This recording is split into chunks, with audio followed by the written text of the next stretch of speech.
So guys আমরা হচ্ছে ছাদে বসে আম খাচ্ছি। তো আম নর্মালি বানিয়ে খেতে পারি, তারপরও এইভাবে খাওয়ার মজাটাই আলাদা।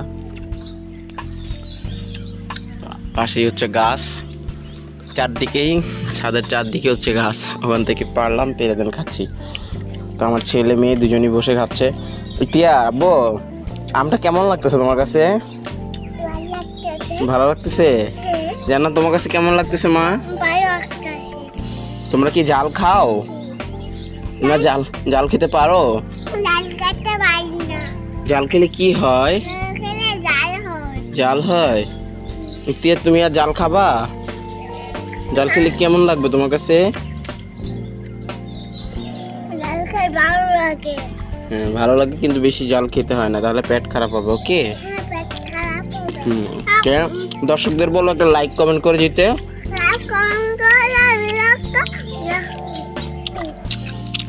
সাবস্ক্রাইব করে দিতে বলো।